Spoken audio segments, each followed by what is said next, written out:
So today we'll start a new topic, that is urban flood. So nowadays, as we are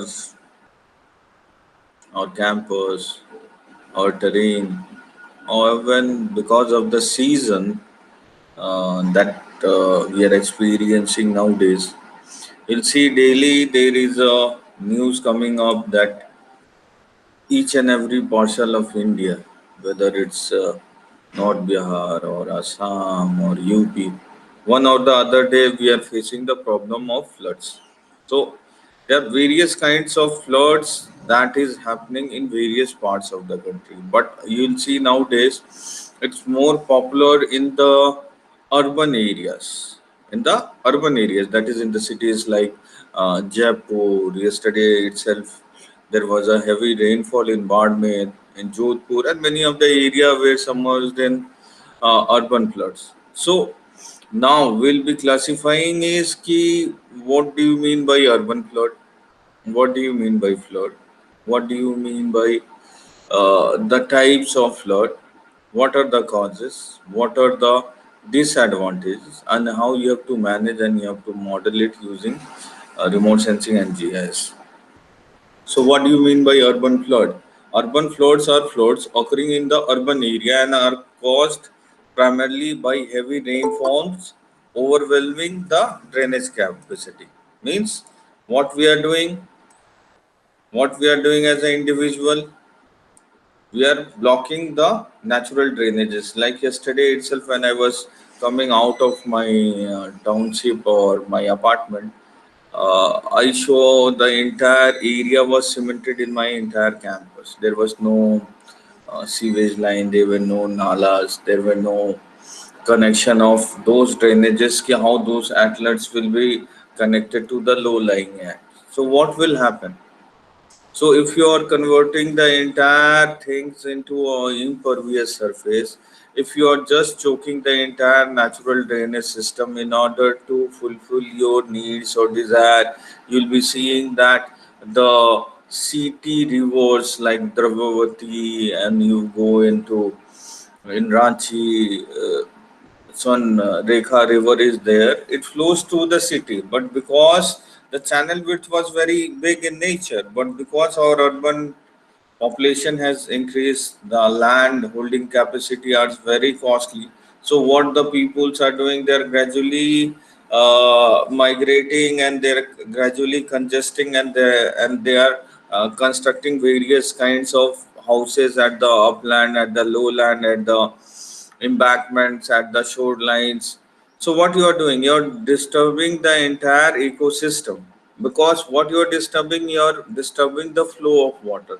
So many times what you will see that rain is natural in nature, because you are creating or constructing your houses at the low lying areas or the along the shores of a river or along the beaches. What will happen in case there is a heavy rainfall?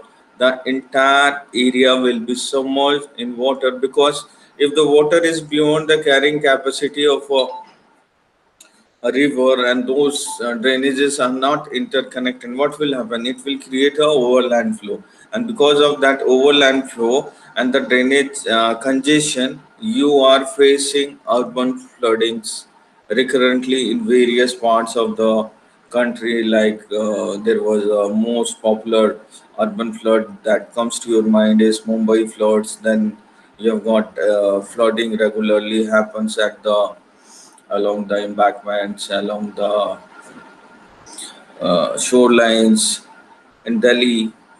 So they are the common features in Bangalore. Then each and every Patna you go, you'll be finding urban flooded. That is all because we are just cementing the surface for our needs. What we are doing when we are cementing the surface, the water that has to be poured downwards, that will infiltrate. The entire infiltration process is disturbed, and that leads to flooding in that area. So urban flooding is different as compared to the flooding of rural areas in the following major aspect. So how to differentiate? How would you say that this flood right now what we are studying is a part of urban flood, or the area which we are studying is a part of rural flooding? So high impervious surface cover. I have already stated that we are going on cementing the surface near our houses in the cities in order to have luxury, in order to have parkings to the basements of the apartment, or to the just next to your house you want your vehicle to be parked. You don't want to be walking along for 1 kilometer or 2 kilometers. So what that leads to? That leads to cementing of the surface in and around. So what we are making? We are making a jungle of concretes. So we are just destroying the ecosystem. We are just destroying the natural drainages. We are just changing the entire water cycle, and that is the reason that urban flooding are more recurrent in nature in last 10 or 15 years in India, because we have changed the entire land use, land cover. We have changed the entire landscape of any area, and that what it does when you are providing a high impervious surface cover, like roads is also an impervious surface cover, that increases runoff volume. So what will happen? Because the infiltration will be not high, so instead of going downwards towards the ground and recharging the underground surface, the water is bound to flow on the surface because of low porosity, because of low permeability, and that leads to increase in the runoff volume. And if there is an increase in the runoff volume, obviously that will lead to increase in flow velocity. So recently, or last year, or this year also, you will be seeing flooding in Rajasthan. In many parts, you will be seeing. Last year, we have seen various televisions and news channels that the peoples were washed off because of one day of rain, and the people used to catch them up. The entire houses were full with silt and sand. It was all filled in their houses in the low-lying areas. So why it had happened? Because the river will expand. You have encroached into their periphery. So, in case of a heavy rainfall, or it's a normal rainfall, what that is supposed to be there in that area, and if that rainfall is beyond that capacity, the water in the drainages, the nala will be very high. They will be fully saturated. So, what will happen? So, all this pervious surface, the roads, especially act as a channel or a tributary where the water flows to and drain down to the low lying areas. So many vehicles are washed out, many people's lost their lives, the entire houses are destroyed, and that is the reason that you're seeing urban flooding more recurrent in current years. Apart from that, it reduces the time of concentration. Why time of concentration? Because the infill porosity and permeability is poor. The infiltration is nearly zero. So the time of concentration is reduces, and large flow reaching discharge outlets in soft time frame.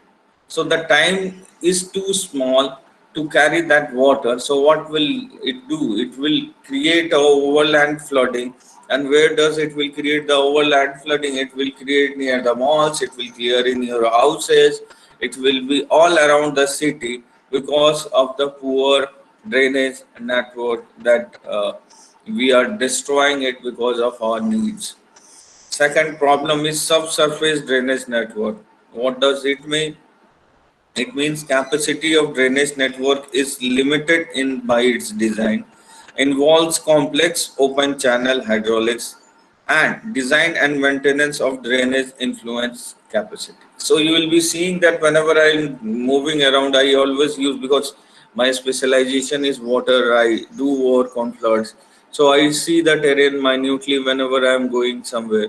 So even if you go into the hilly terrains like Himachal, Uttarakhand, you'll be seeing flooding each and every year. Why it's happening? It's happening because of the disturbance that we are doing to the natural ecosystem. We are just making concretes all over the places without seeing its local topography, without seeing its drainage network, without seeing its ill impacts that in future you may have uh, a particular day you can have a more amount of rainfall, the intensity of rainfall has increased.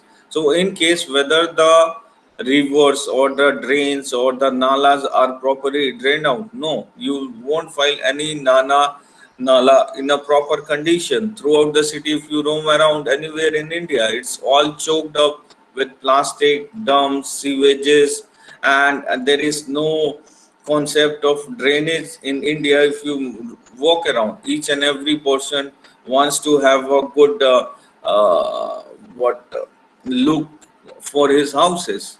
So if it is going for the looks rather than seeing about the natural drainages, you are just cementing the drainage, subsurface drainage, where the water will be flowing, how the different channels and the drainage are connected to each another. So if we are not maintaining the drainages, we are not cleaning those drainages, what will happen? The water is bound to flow in the city, it's bound to flow because it is not getting an outlet through which it will move downwards. Because the outlets are choked, because there is no external drainage system, that's why the water stays in the city. And at last, the most and the biggest disadvantage or the reason is higher concentration of population and asset. Means what? Because each and every person in India wants to get a job, because that's why the government of India has started various projects related to digital India or entrepreneur or skill development, where the government want, instead of a government job, you create your own job, you be an entrepreneur, so that this migration can be stopped. But on the other hand, the mindset of the people is to get a job after getting a degree, after getting doing a BTech from you see from Jharkhand, you from Bihar, Uttarakhand, Himachal. All the people want to do job in Delhi. All the people wants to do job in Bangalore. All the people wants to do job in Jaipur. So what you're doing? You're creating undue pressure on any area. That's why the concept of smart city, the smart villages plays a very significant role, because that will decrease the migration to a particular place. Because you've seen that each and every year thousands of people are coming for job opportunity in Delhi, in Maharashtra, in Bengaluru, in Calcutta, and the major metropolitan cities of India. And that has happened because of the lack of facilities, industry, IT sectors in other parts of the cities. Like in UP, if you go, the major population, whoever is wanting to get a job, will move to Noida, Gurgaon. Why? Because the opportunity is high. So what it is leading to? It is leading to undue pressure on the land, and that's why the people are just making money out of it, and you're bound to construct more and more houses in order to sustain, and that is the greater risk to human life and high cost of damages to the asset.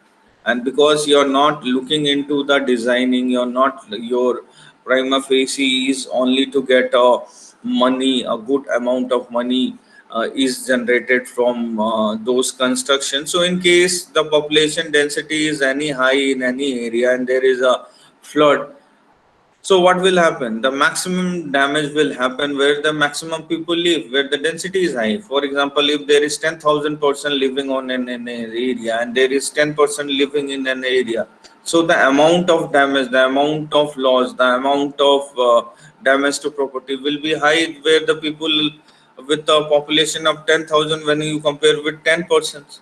So that is directly relationship to the population density and concentration.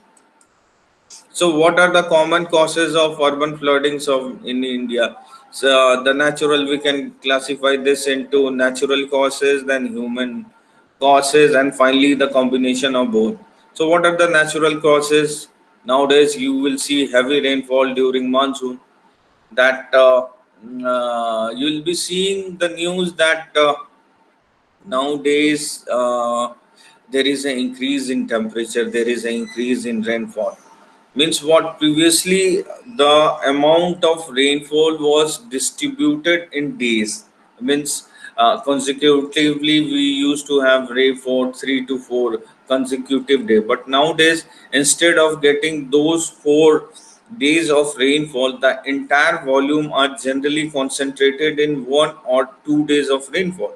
So if the entire volume of water that was supposed to be drawn or poured down to the earth, that was distributed in 8 days, and now if it is coming in 1 or 2 days, that will create a undue pressure, and that will create more carrying capacity will be there beyond the carrying capacity of the river will be there, and at last you will be seeing flooding in those low-lying areas and the people who are living along the banks.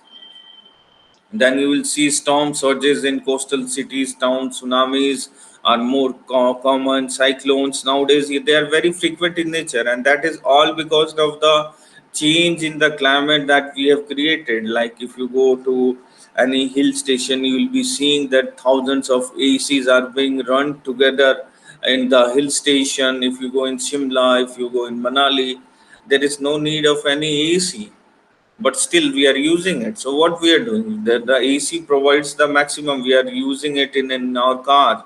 Even if you're in a habit, you stay in Delhi, you go to Himachal, you won't be opening your windows. Why? You're habituated of using the AC, and at last what you're doing, you're putting poisonous gas to the atmosphere, you're polluting the atmosphere, and at last this will create and change the entire ecosystem and the water cycle.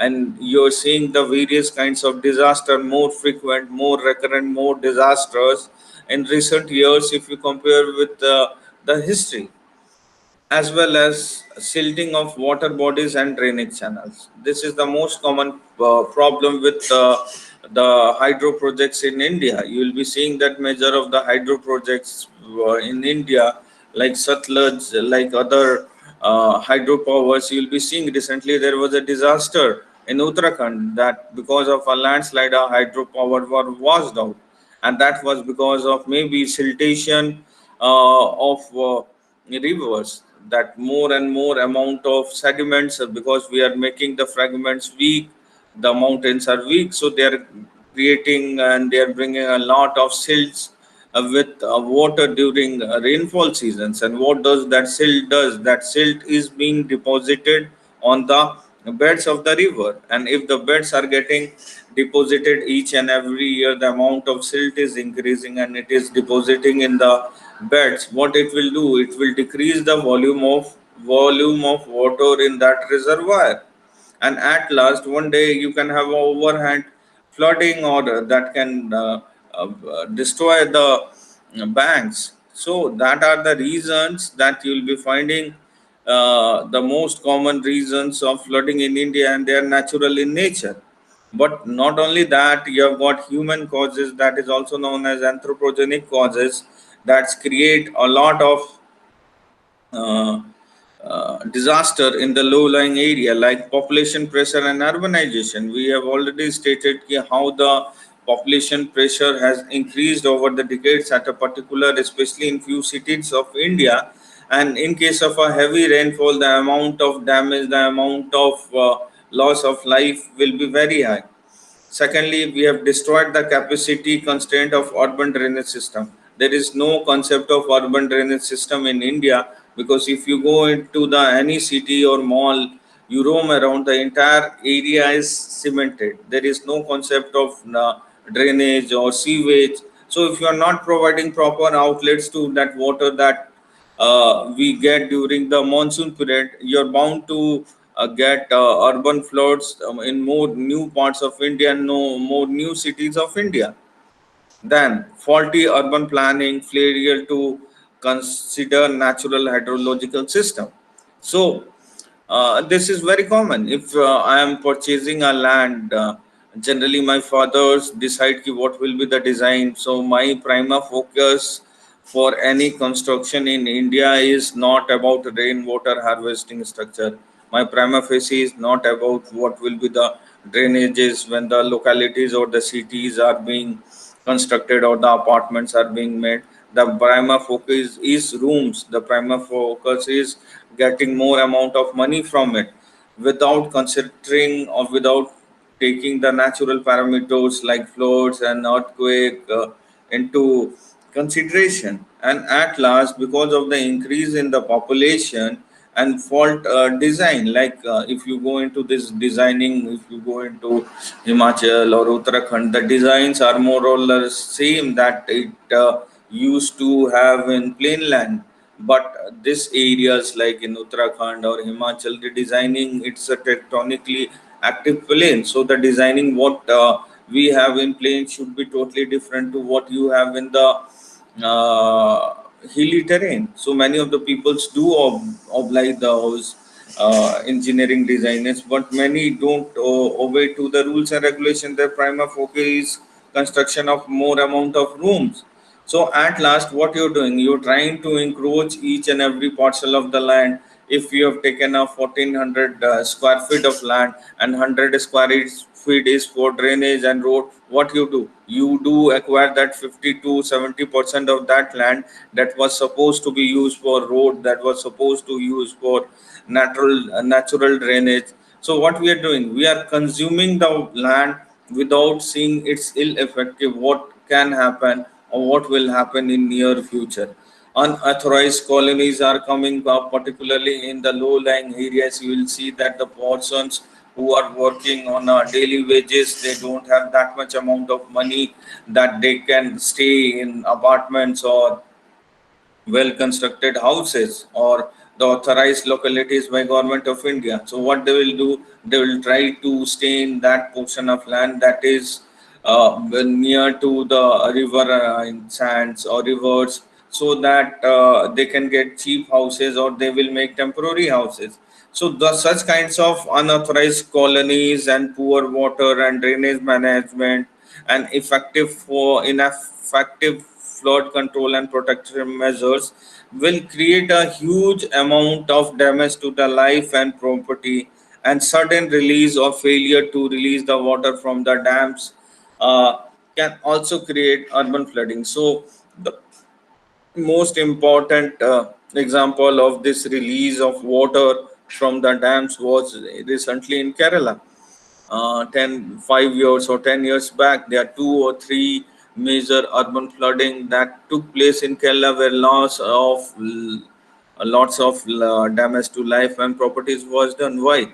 Because maybe 50 years back there was a dam constructed, and because that dam is not getting sufficient amount of water, that's why their gates are not open. So the people living in and around thought that now the entire low lying area can be used for their construction, can be used for construction of hotel houses, presuming that the gate won't be released for unlimited time. But because there was a heavy amount of rainfall that took place in that particular region, and that was beyond the holding capacity of a reservoir, so the dam management was bound to open the gates. And because the people constructed or encroached the embankment area or the along the banks, that leads to a huge amount of loss to the property and life. So that is all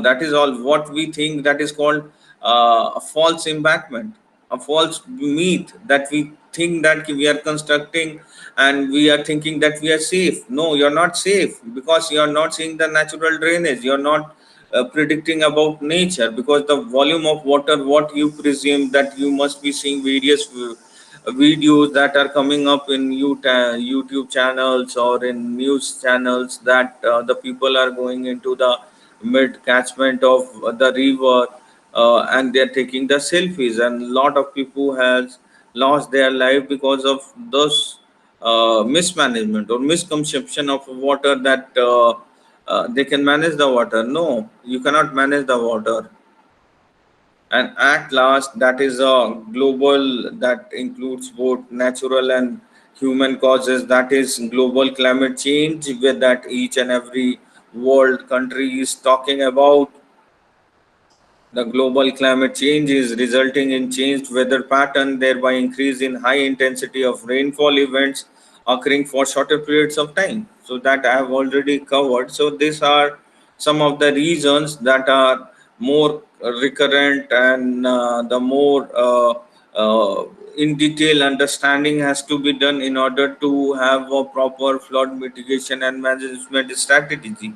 So you can see that from 2001 to 2016, we have seen various kinds of urban floods happening in all and every parts of the country, like Delhi, Mumbai, Bangalore, Kolkata, Guwahati, Chennai, Srinagar, Jamshedpur, Hyderabad, Surat. So you will be seeing this all areas are those areas where the major population of India are going for their jobs, whether that is related to IT or related to management or whatever comes to your mind.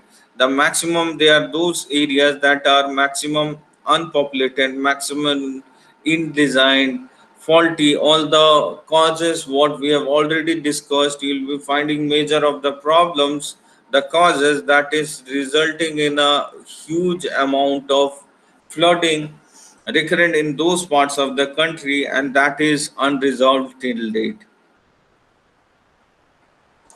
So, what are the guidelines for management of urban floodings given by Government of India? So, National Disaster Management Authority, that is NDMA, the person who is responsible for seeing all such kinds of flooding in India, publishes guidelines for management of urban flooding. They regularly provides the guideline ki what has to be done, what not during the rainfall season. So, what are the key recommendations provided by NDMA? Is Ministry of Urban Department will be the nodal ministry for urban flooding.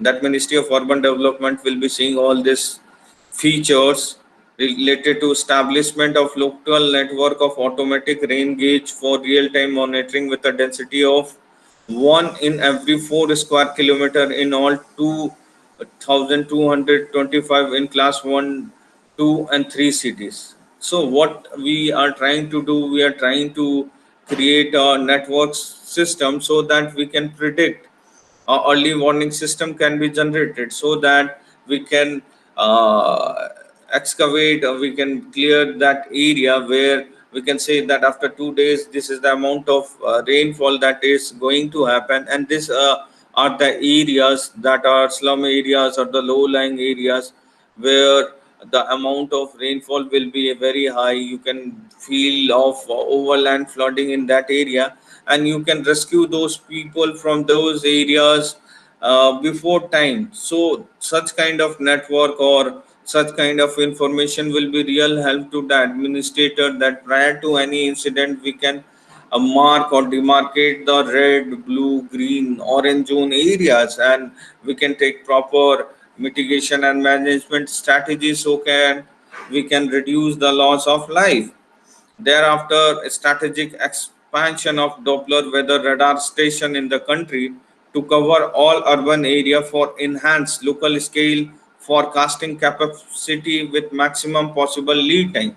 So what we want, if you have seen that in recent year we have properly handled the various kinds of cyclones, disasters in India because of introduction of all this latest technology instrumentation, where the decision makers knows about any disaster prior to its occurrence, and if it is provided to you 4 or 5 days before that is going to occur in any area, you can act accordingly, you can prepare, and at least loss of life, damage to life can be reduced by establishing urban flood warning system, so that we are capable of doing it using GIS platform, because GIS provide you the decision support system for demarcation of various zone depending on its physical, chemical, biological properties. So all this 2, 3, 25 class 1, 2 and 3 cities will be mapped on GIS platform.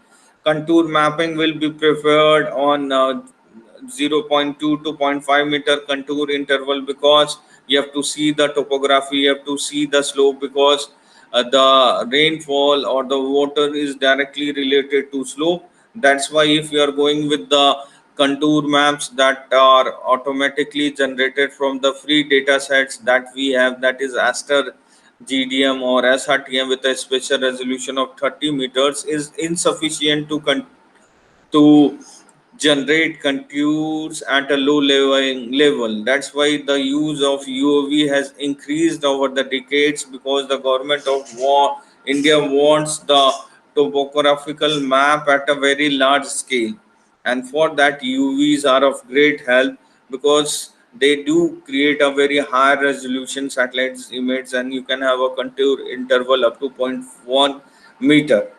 So inventory of existing storm drainage system will be prepared on GIS platform. So just like for the current pandemic, also you're seeing how GIS has provided the platform for the coronavirus, whether it's during or prior, or whether it's related to vaccination. So this subject is of great use to humankind in terms of its capacity, in terms of its visualization, in terms of information.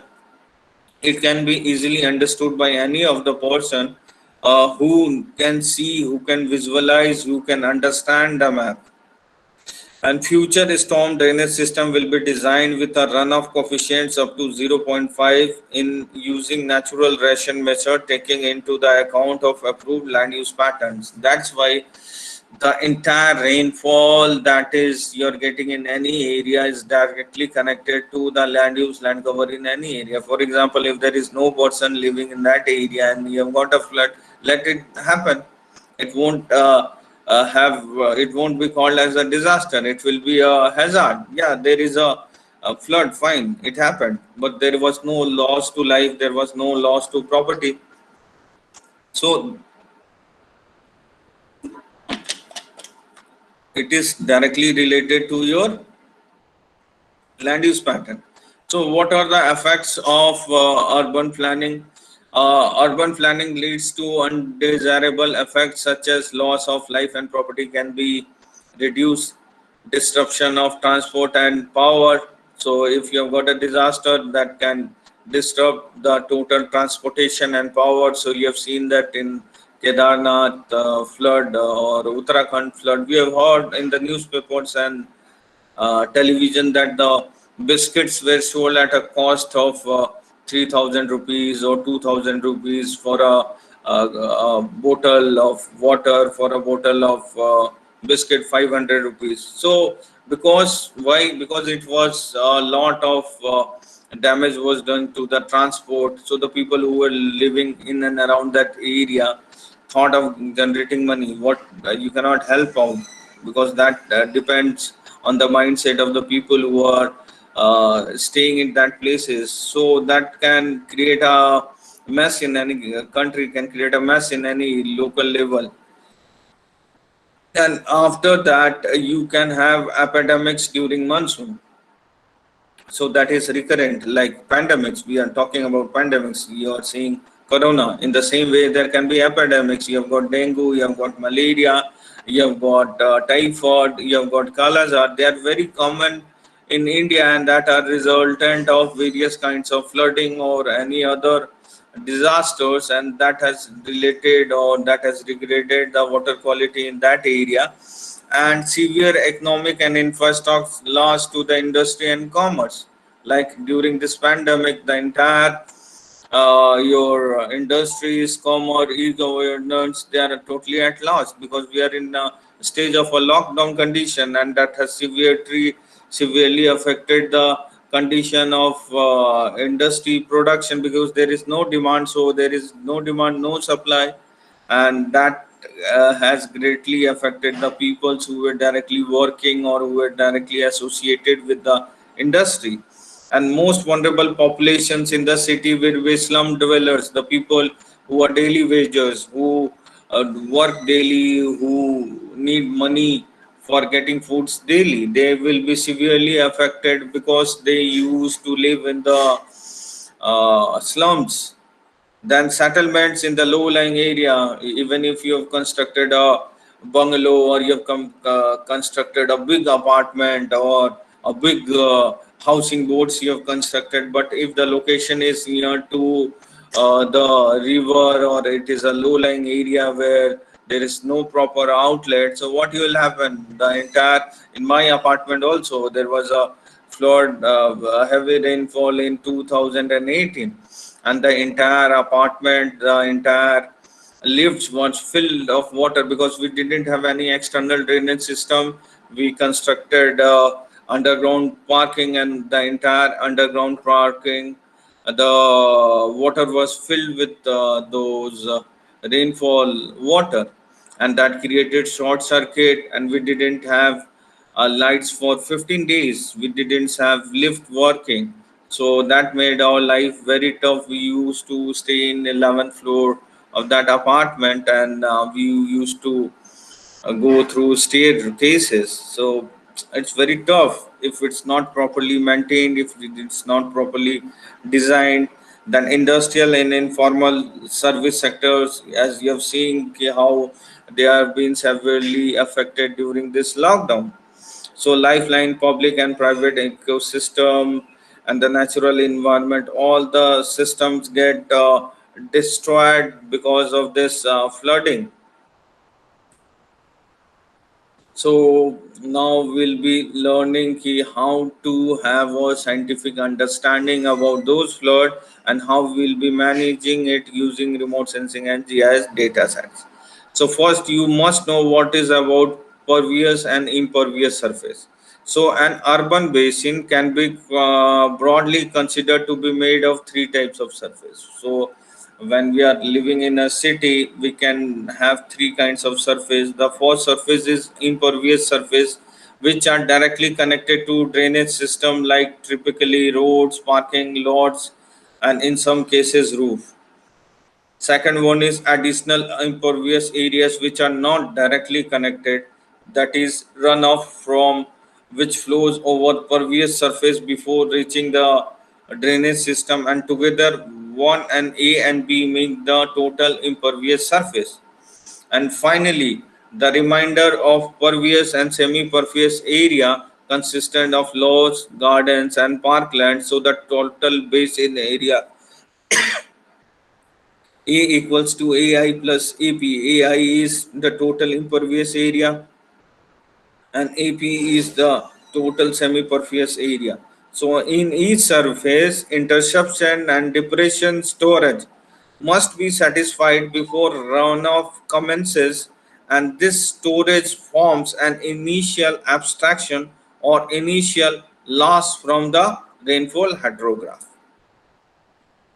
So you can see how this high resolution satellite data can be or is used for mapping of high resolution satellite images are used for mapping a large scale urban information system, where you can see a resource data with a high 5.8 meter spectral resolution and a cartosat data of 2.5 meter spectral resolution.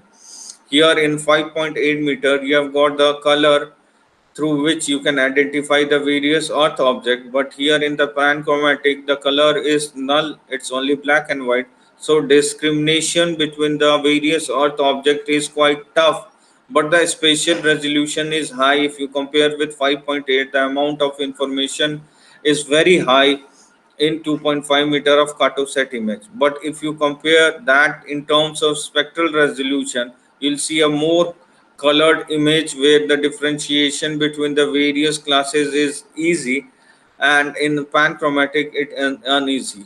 When it comes to spatial resolution, the spatial resolution is very high in panchromatic and poorer in terms of spatial resolution, that is 5.8. So there is an operation that we do in image processing that is called as resolution merge. So what we'll do, we'll take the spatial resolution of cartosat and we'll take the spectral resolution of least 4, and then you will get a merged image where the more clearer feature can be identified using this merged images. So you can see okay, how high resolution data sets can be obtained in real time to have a urban information system of any area. So the same field you can go and you can create the heterogeneity profile of that area using the spectroradiometers, where you'll be creating the spectral response of the various or channels. Here the spectral radiometer that was used was a case study of Jodhpur, where we have taken 350 nanometers to 2350 nanometers, that is the spectral range, on which we have identified the various playgrounds, paver blocks, china mosaics, metal sheets, concrete, asphalt roads. So they have, you will be seeing their reflectance on the different spectral response curve, how these features do behave differently in different bands.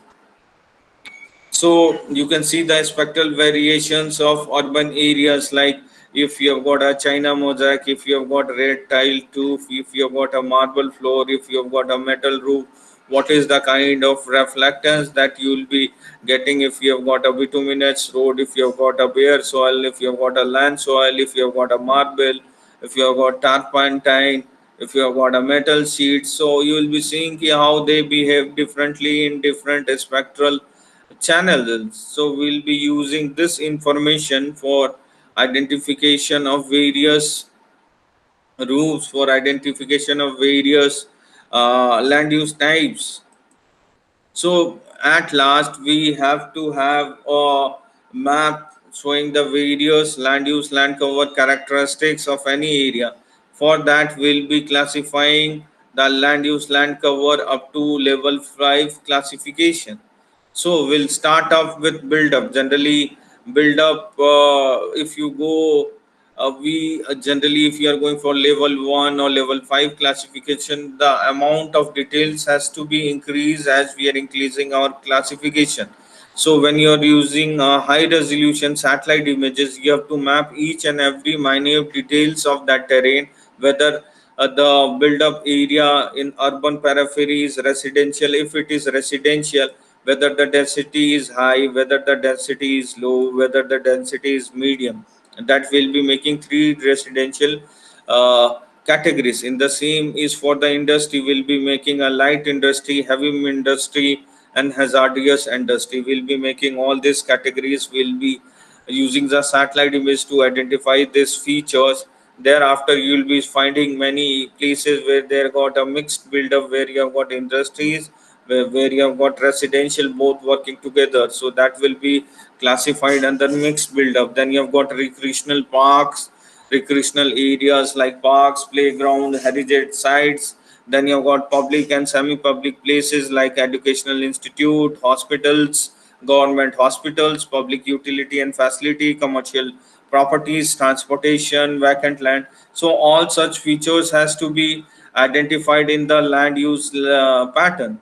Then land cover classification, you will be classifying the building roofs, that is composed of plastic roof, glass roof, gravel roof, metal roof, asphalt roof, tile roof, tar roof, transportation, because this all will lead or are factors that are responsible for runoff. So you have to see the roof type. And at last you will be seeing the transportation area, whether it is asphalt road, concrete road, gravel road, parking lots, rail road, walkways, streetways, sports infrastructure, tennis courts, red turn, basket courts. All such information has to be mapped, has to be identified using satellite remote sensing, because it's quite tough to identify the exact area, the exact location, the exact properties of each and every properties physically. So the only technology that can provide you a real understanding of the entire land use, land cover category is satellite images. And finally, manning roughness of overland flow of stormwater runoff, and will be mapping the impervious surfaces like smooth asphalt, smooth concrete, good wood, brick and cement mortar, fortified clay, cast iron, bare soil, fallow soils, vegetation, cultivated soil, grass, forest. So all those property has to be mapped, has to be visualized in order to create a early warning system. So how do we create those urban periphery or whatever thing that we are stating the land use land cover classes? So at last you have got a satellite image. Now you have to classify the satellite image. Either you can classify visually or you can classify distally. When you are classifying distally, you have to use object oriented classification. Does that operate directly on a single pixel but instead segments the image into image objects, that is homogeneous spatially contiguous regions, that will be running or studying in detail in our digital image processing. That generally we are more focusing in supervised and unsupervised classification, where the prima facie the classification is primarily based on the tonal reflectance of the object. So on those two techniques, especially unsuper and supervised, we are using tone as a characteristics of classifying the satellite images. But when you go for the object oriented classification, many times when you go for the tonal changes, you will see that the tonal changes of many earth objects are similar in nature. So when you are going for a large scale classification or mapping, maybe many times you will be misclassifying is, you will be misinterpreting it. So in order to reduce the error, in order to have a high accuracy in the classification and the map category, will be using the object oriented classification, which uses not only the tone into consideration, but it takes pattern, it takes texture apart from tone. So you will have a more a detailed, more accurate land use land cover map based on high resolution data sets. So we'll be using object oriented classification rather than your hard classification. Then you have got pixel oriented classification approaches that deals with each pixel or group of pixels in its immediate neighboring fixed individually. In object based classification, segmentation of image into homogeneous region is done, referred to as that object is a prerequisite. So what you have to do, you have to first classify it. So the best software for classifying an object based classification, and it's very easy to use and we'll be doing in our practicals also, that is Ecognition software. So Ecognition software is the best software that provides a object based classification for high resolution data sets, where we don't only take the tone into consideration, but we take the shape, we take the size, we take the texture, we take the association into consideration. So one way, in one classification you are taking only tone, and on the other classification you are taking the various other associated features. So obviously when you're comparing eight fact parameters, you're considering eight factors or parameter, and one way you're taking only one factor or parameter. So obviously the accuracy will be high when you're created eight parameters for classification. And classification process is rather fast, because objects, not only individual pixels, are assigned to specific classes. So we do specify the classes just like in a hierarchy parent to child that we have done in STAM. In the same way we'll be making the class, and then we'll be classifying it on the basis of parent to child relationship, and you will get a classification which is very high and very accurate. Detail will be seen in these resolutions. So I have already stated how you will be using this multi resolutions. You will be segmenting it, you will be dividing it into various parts, and then you will be providing the criteria, then you will be providing the color, then you will be taking the shape into consideration, smoothness, compactness. So all this multi resolution segmentation algorithm locally minimizes the average heterogeneity of the image objects for a given resolution of the image object. It is a bottom-up segmentation algorithm based on pairwise region merging technique. So some of the techniques that we have already learned about and we have already discussed is nearer neighborhood classification. In nearest neighborhood classification, we use a sets of samples of different classes to assign membership value. The producer consists of two major sets. One is to identify training the system by giving it certain image object as a sample, and finally classifying the image objects in the image object domain based on their nearest sample network. So we have done that in our earlier exercises. Like if you have got a sample of class blue, this is of similar class, and red is of similar class, so area in the image object will be classified this as a blue and this as a red in color. So we are using this nearest neighborhood classification, and on the basis of this object based image classification, you can see how accurately we have classified each and every information of the terrain of the urban features. And you can see what is the amount of producer accuracy, what is the amount of user accuracy, and finally you will see that the accuracy of the map that we have classified using this object oriented classification comprises near about 97%, and all this minute details, minute information was extracted from the satellite image. So newly build up was extracted, then crowded build up, you can see how this crowded build up can be extracted, and finally overcrowded areas like slums can be easily extracted using this cartoset series of data sets. So you can see that how this spatial resolution, high resolutions provide you a basic understanding of the terrain, and this can be used for the mapping and monitoring of the land use, land cover categories at a very precise accuracy with a precise measurement. And with this, I'll be concluding today's presentation, today's lecture, and we'll be continuing tomorrow with what is the future model, how GIS will be applying for mapping and modeling. And we'll have a 10 minutes of group discussion followed by your LMS, a quiz in your LMS.